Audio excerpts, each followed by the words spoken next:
Assalamualaikum warahmatullahi wabarakatuh. Salam sejahtera murid-murid. Cikgu harap murid sihat dan berada dalam keadaan baik. Jadi pada minggu ini seperti biasa cikgu menyediakan rakaman pembelajaran murid-murid dalam mata pelajaran sejarah ini, iaitu melibatkan topik yang baru dalam unit 8 mungkin murid boleh rujuk dalam kutip, iaitu berkaitan tokoh terbilang Kesultanan Melayu Melaka. Okey, untuk yang pembelajaran lepas murid telah belajar tentang kerajaan Melayu awal di Kepulauan Tanah Melayu, termasuklah kerajaan-kerajaan yang wujud di Malaysia, di sekitar negara kita, negara jiran kita iaitu Singapura, Indonesia, dan juga ada negara yang di Thailand, Myanmar dan Vietnam seperti Champa, kerajaan Funan dan sebagainya. Jadi ada tak kaitan kerajaan-kerajaan Melayu awal ini dengan wujudnya Kesultanan, kerajaan di bawah Kesultanan Melayu Melaka ni? Okey, sebelum itu, untuk apa yang murid akan dapat dalam pembelajaran kali ini ialah berkaitan ataupun berkenaan, iaitu objektif kita ialah dapat menyatakan struktur masyarakat zaman Kesultanan Melayu Melaka. Dan yang kedua, dapat menjelaskan maksud tokoh terbilang dalam Kesultanan Melayu Melaka. Ini dua perkara yang murid akan dapat dalam pembelajaran kali ini.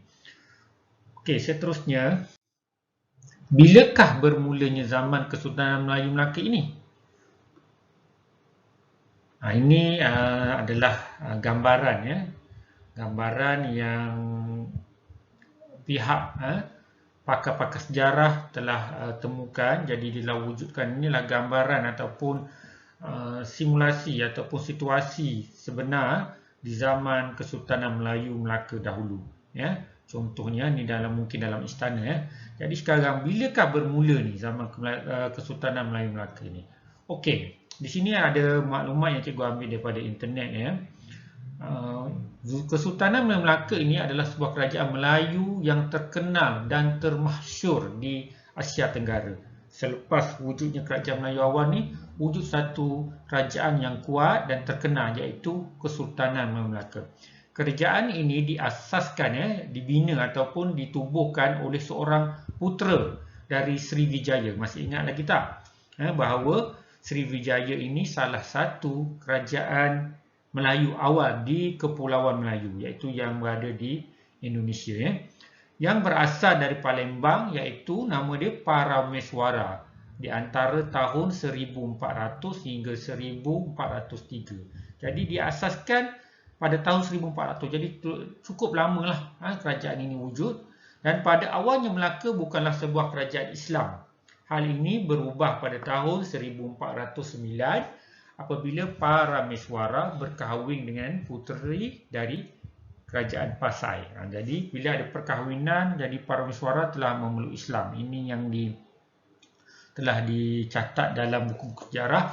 Jadi agama Islam ini telah dijadikan sebagai agama rasmi Kesultanan Melayu Melaka oleh Sultan Muzaffar Shah. Jadi pada ketika pemerintahan zaman Sultan Muzaffar Shah, dia telah jadikan agama Islam ni agama utama ataupun agama rasmi yang mungkin sebelum ni telah dipeluk oleh beberapa rakyat, dan Sultan sendiri telah memeluk agama Islam dan jadikan agama itu agama rasmi kerajaan di bawah Kesultanan Melayu Melaka, yang rajanya ketika itu adalah Sultan Muzaffar Shah.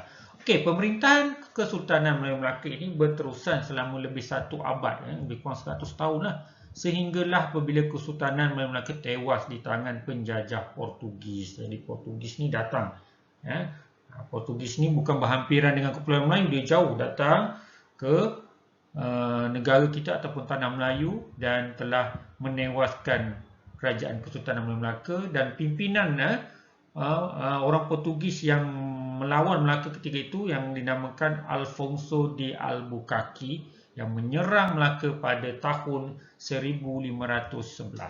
Jadi itu berlaku kisahnya secara ringkas. Dan ketika zaman Sultan Mahmud Shah, iaitu merupakan sultan terakhir di bawah Kesultanan Melayu Melaka, Dia adalah sultan yang terakhir. Dan pada tahun 1528, seorang putera baginda, putera daripada Sultan Mahmud Shah ini, iaitu yang bernama Sultan Alauddin Riayat Shah II, telah menubuhkan Kesultanan Johor bagi mewarisi Kesultanan Melaka. Kalau ikut sekarang, di negeri Melaka kita tak ada raja sehingga sekarang. Mungkin kesan-kesan daripada kesan sejarah inilah.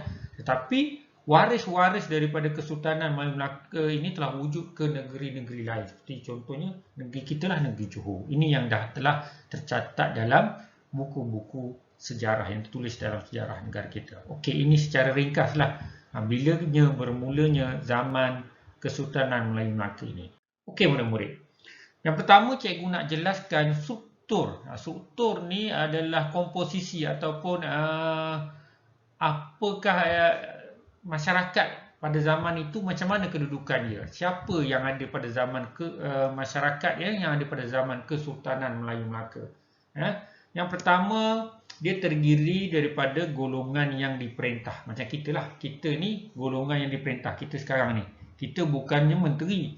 Kita bukannya sultan. Kita dikira sebagai rakyat. Iaitu golongan yang diperintah. Kita adalah siapa? Pada zaman itu siapa? Yang pertama adalah golongan hamba. Yang kedua adalah golongan rakyat. Kita lah rakyat jelata. Kalau dibandingkan dengan sekarang, sistem hamba dah tak ada. Di negara kita yang ada, kitalah rakyat jelata. Okey, ini dinamakan golongan yang diperintah. Yang pertama. Yang kedua, yang ketiga adalah golongan pembesar. Golongan pembesar ataupun dikatakan dahulu golongan bangsawan.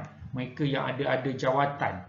Kalau dibandingkan pada zaman sekarang, mereka ini mungkin menteri lah. Menteri, Perdana Menteri, orang yang membantu yang di-Pertuan Agong memerintah negara kita. Zaman dahulu dah wujud dinamakan, dia tak namakan menteri, dinamakan pembesar. Nanti cikgu tanya, cikgu akan nyatakan siapa ini pembesar. Cikgu akan jelaskan siapa ini pembesar. Okey, yang seterusnya, yang tertinggi dalam struktur masyarakat zaman Kesultanan Melayu Melaka ini adalah sultan atau dipanggil raja. Okey, mereka ini tergolong golongan yang memerintah ataupun golongan pemerintah. Jadi ada dua golongan pada dalam struktur masyarakat pada zaman Kesultanan Melayu Melaka. Yang pertama, golongan yang diperintah terdiri daripada rakyat jelata dan hamba, dan golongan pemerintah terdiri daripada sultan dan pembesar. Okey. Dalam struktur masyarakat zaman Kesultanan Melayu Melaka inilah lebih kurang gambaran tadi ditunjukkan. Kita nak kena jelas siapa itu sultan, apa peranan dia. Okay, yang pertama, sultan. Sultan ini adalah pemerintah tertinggi dalam kerajaan di sesebuah negeri dan simbol perpaduan rakyat. Jadi tertinggi. Mereka duduk dalam kasta ataupun yang teratas sekali. Yang kedua, pembesar. Pembesar ni macam saya cakap dia menteri. Kalau sekarang ni menteri lah, menteri. Tapi pada zaman dulu, dia tak namakan menteri, dia namakan siapa? Bendahara, Laksmana, Temenggung. Gelaran-gelaran dia lah. Gelaran pembesar, antara yang paling tinggi adalah Bendahara, Laksamana, Temenggung.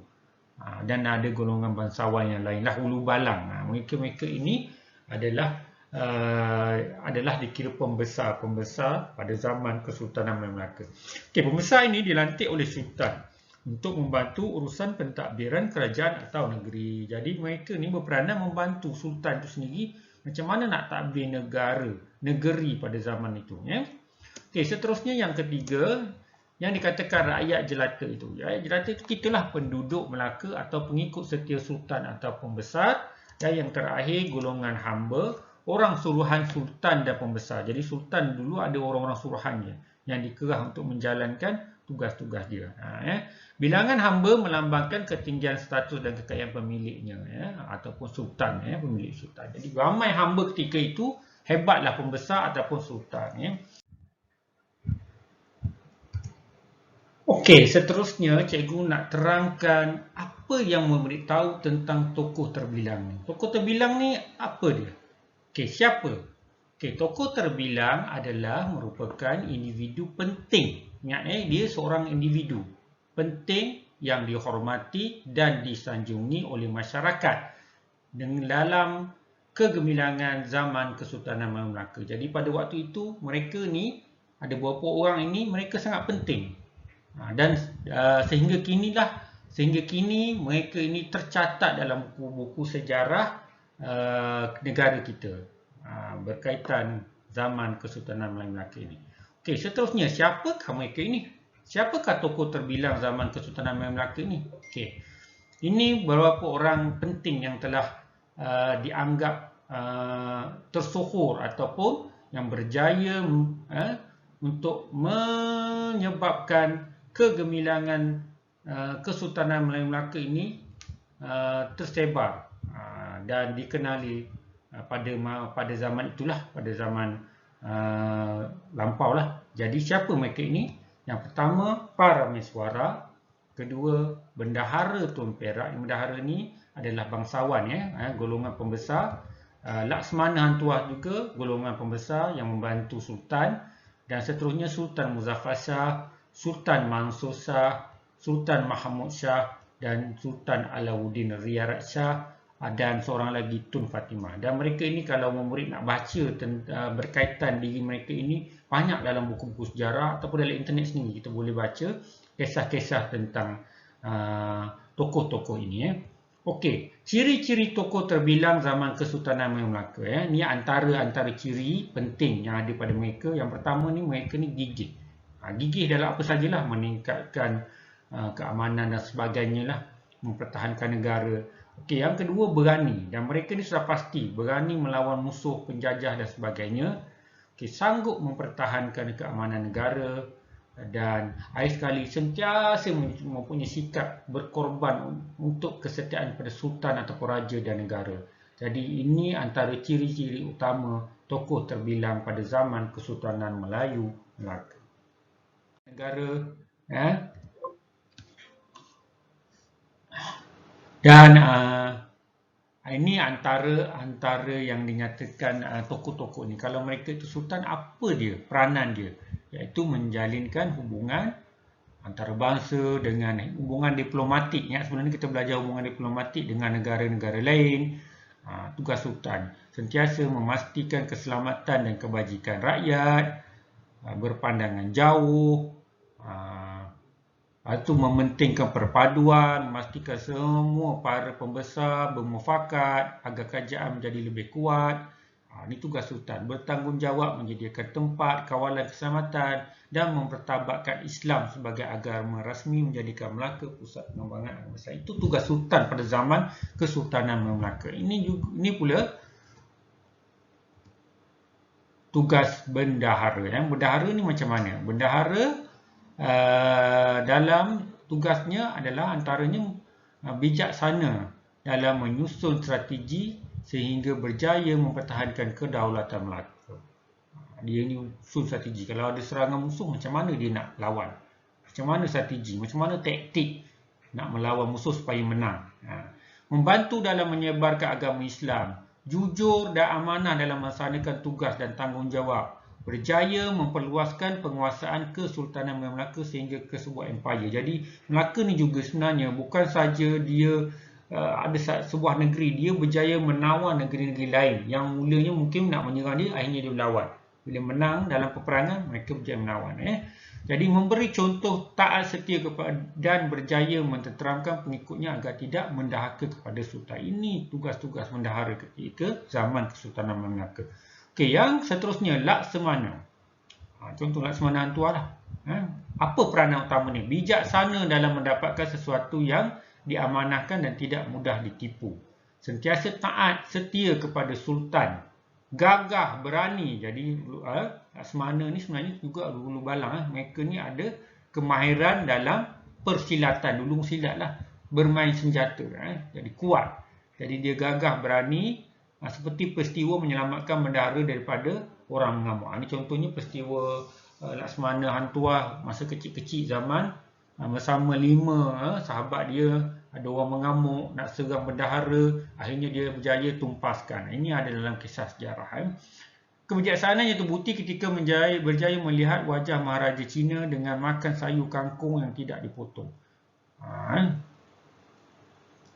Okey, itu salah satulah kisah dia. Mahir dalam ilmu mempertahankan diri sehingga berjaya menggagalkan cubaan membunuh Sultan ketika di Majapahit. Jadi ada kisah kerajaan Majapahit. Ingat kerajaan Melayu awal tu antaranya kerajaan Majapahit, Sriwijaya. Jadi Sultan pernah datang ke kerajaan Majapahit bersama Hang Tuah dan ketika itu ada cubaan membunuh Sultan dan Laksmana ni pernah menyelamatkan, Laksmana Hang Tuah ni pernah menyelamatkan Sultan. Itu antara peranan ataupun tugas utama tokoh-tokoh terbilang. Okey, seterusnya. Ini juga peranan lain antara peranan penting yang lain tokoh terbilang pada zaman Kesultanan Melayu Melaka. Kita lihat satu persatu ya.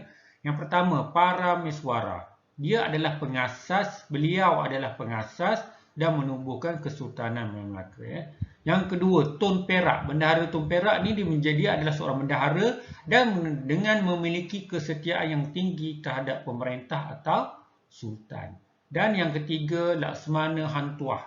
Jawatan dia waktu zaman Kesultanan Melaka ialah Laksmana. Iaitu seorang pembesar dan dia ini sangat berbakti. Mempunyai sangat berbakti dan dengan berjaya menjamin keselamatan perairan Melaka. Sebab Laksmana ni tugas utama dia menjaga perairan. Dulu ramai lanun-lanun nak serang Melaka kerana Melaka ini bumi yang banyak sumber-sumber dan kaya. Jadi tugas Laksmana Hang Tuah ini berjaya menangkis serangan lanun-lanun yang ingin menyerang Melaka melalui perairan Melaka. Okey, Sultan Muzaffar Shah telah melaksanakan satu sistem perundangan yang sistematik semasa zaman Kesultanan Melayu Melaka. Jadi Sultan Muzaffar Shah bila jadi sultan, dia buat satu sistem perundangan yang bagus tentang apa ni? Macam mana nak mengurus negara, macam mana sistem keselamatan dan lain-lain lah, perniagaan dan lain-lain pada zaman Sultan Muzaffar Shah. Okey, Sultan Mansur Shah ini juga antara tokoh terbilang yang menjadikan Melaka sebagai pusat penyebaran dan pendidikan agama Islam yang terkenal di rantau Kepulauan Melayu. Jadi di asalnya negara-negara ataupun negeri-negeri kerajaan-kerajaan di Kepulauan Melayu ini mempunyai agama yang berbeza, seperti agama Hindu, Buddha dan sebagainya. Tapi bila Melaka berjaya memerintah pada zaman kegemilangan zaman Kesultanan Melayu Melaka ini, jadi dia telah mengangkat agama Islam sebagai agama rasmi dan terkenal menjadi pusat pendidikan agama Islam di rantau Kepulauan Melayu. Jadi hebat Sultan Muzaffar Shah ni. Dan yang seterusnya, Sultan Alauddin Riayat Shah amat mengambil berat tentang keamanan serta menjaga kebajikan rakyat jelata. Okey, murid-murid, seperti biasa cikgu akan tinggalkan rakaman ini sebelum cikgu tamatkan rakaman pembelajaran secara PDPR ini. Cikgu akan beri beberapa pelatihan. Jadi pelatihan itu ada dalam buku aktiviti sukses. Jadi murid lihat dalam buku itu, buka muka surat 65 dan 66. Kalau tak ada, seperti biasa murid boleh salin. Yang apa yang cikgu paparkan ni salin semula dalam buku tulis dan jawab. Jadi soalan A, dia nak tahu struktur masyarakat. Seperti yang jelaskan tadi, struktur masyarakat ni ada dua. Golongan pemerintah, golongan diperintah. Siapa dia? Okey, B, lengkapkan maklumat berikut peranan golongan dalam struktur masyarakat Kesultanan Melayu Melaka. Apa peranan sultan, pembesar, rakyat, hamba? Okey. Isikan maklumat tu dalam tempat kosong.